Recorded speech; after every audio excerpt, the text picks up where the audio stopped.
দেশজুড়ে ভাষা সন্ত্রাস চলছে এমন অভিযোগ তুলে ভাষা আন্দোলনের ডাক দিয়েছিলেন তৃণমূল সুপ্রিমো মমতা বন্দ্যোপাধ্যায়। শনিবার ও রবিবার করে গান্ধী মূর্তির পাদদেশে চলছিল সেই প্রতিবাদ কর্মসূচি। সেই মঞ্চই সেনা ভেঙে দিয়েছে বলে অভিযোগ তুললেন মুখ্যমন্ত্রী।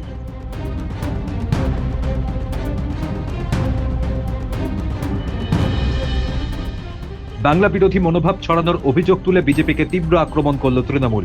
মঞ্চ খোলার খবর ছড়াতেই এদিন মেয়র রোডে ঘটনাস্থলে পৌঁছে যান মুখ্যমন্ত্রী মমতা বন্দ্যোপাধ্যায়।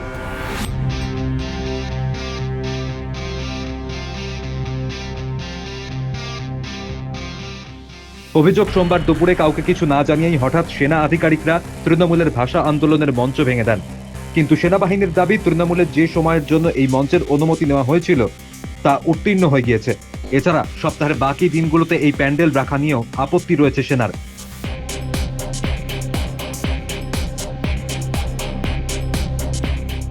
মুখ্যমন্ত্রীর অভিযোগ, বিজেপির কথাতেই এই কাজ করেছে সেনাবাহিনী। তার কথায়, প্রায় 200 সেনা আমাকে দেখে ছুটে পালাচ্ছিল। একই সঙ্গে তৃণমূল নেত্রী বলেন, বাংলার ভাষা সংস্কৃতি নিয়ে কেউ ছেলেখেলা করলে চুপ করে বসে থাকবে না বাংলা। তিনি আরো বলেন, আমি সেনাকে সম্মান করি, কিন্তু এই কাজ সেনাকে দিয়ে বিজেপি করেছে।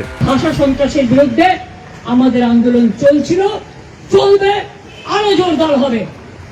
আজকে আমি অরূপ বিশ্বাস, বৈশা যারা আছেন এখানে, আমি অভিষেকের সাথে কথা বলেছি, দেবারা আছে এখানে, আমি ববিও আছে এখানে। আমি পুলিশের কাছ থেকেও পারমিশন নিয়েছি। উইদাউট পারমিশন আমরা 21 জুলাইও করি না।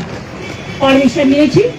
রানী দাসমণি রোডে উইথ পারমিশন প্যান্ডেল তারা করবেন এবং প্রোগ্রামটা আমরা ওখানে শিফট করবো। তাহলে ব্রিগেড মিটিংকে আমরা কোনোদিনও করতে পারবো না, কারণ আর্মি আমাদের পারমিশন দেবে না।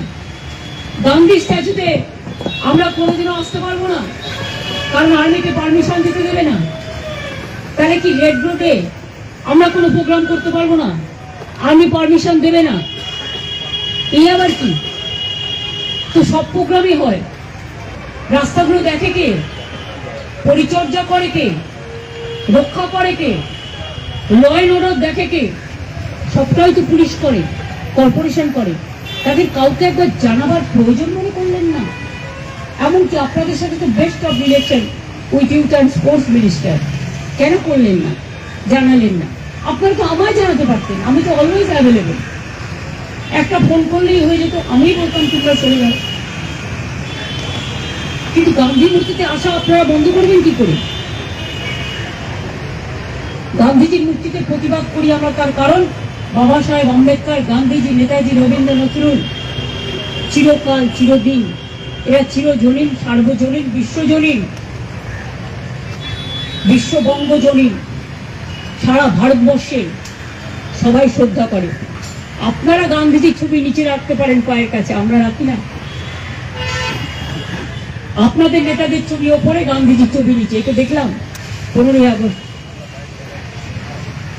আমরা গান্ধীজির পায়ের তলায় থাকি, ওটাই আমাদের জায়গা। উনি আমাদের মাথার উপরে থাকেন, এটাই ওনার জায়গা। কাজে এইটুকু আমার বলার ছিল, এর থেকে বেশি আমি আর কিছু বলবো না। আমি সংগঠক যারা ছিলেন তাদের বলবো, তোমরা রানী রাসমণিতে স্টেজ বানিয়ে ধর্ণা আমাদের চলবে। আমাদের প্রোগ্রাম আটকানোর ক্ষমতা বিজেপির নেই। কালকে উড়িষ্যাতে আপনারা দেখেছেন আমাদের শ্রমিকদের ওপরে কিভাবে লোহা দিয়ে, লোহার ডান্ডা দিয়ে, লাঠি দিয়ে কিভাবে পেটানো হয়েছে। তাদের কি অপরাধ? তাদের আসামে বলে দিয়েছে বেঙ্গলি ডিতে পড়ে, ডি মানে ডাউটফুল। এরা তো বলছে বাংলা মানে ভাষাই নেই, আর ডি মানে ডাউটফুল। যে ভাষা আন্তর্জাতিক ভাষা, সেই ভাষাকে ডাউটফুল। আর সব জায়গায় বাঙালির উপর অত্যাচার হচ্ছে।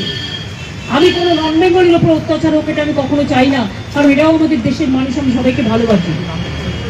আমরা বুকে করে সম্মান দিই সকলকে, এটাই কসমোপলিটান, এটাই সারে জাহাঁ সে আচ্ছা হিন্দুস্তান আমার।